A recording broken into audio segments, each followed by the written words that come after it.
etapni nazorat qilasizlar. Saqlab qolish kerak bo'lgan narsa bu bir xil. Mahsulotning g'ovakorligiga juda katta e'tibor berishdi.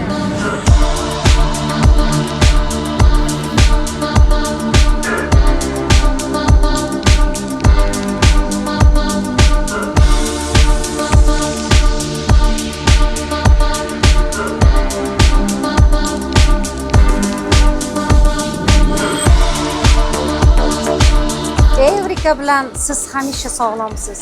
Evrika bu millat genofondi, bolalar va aholi salomatligi uchun. Hurmatli prezidentimiz ishonch bildirgan mahsulotga butun dunyo ishonch bildirmoqda.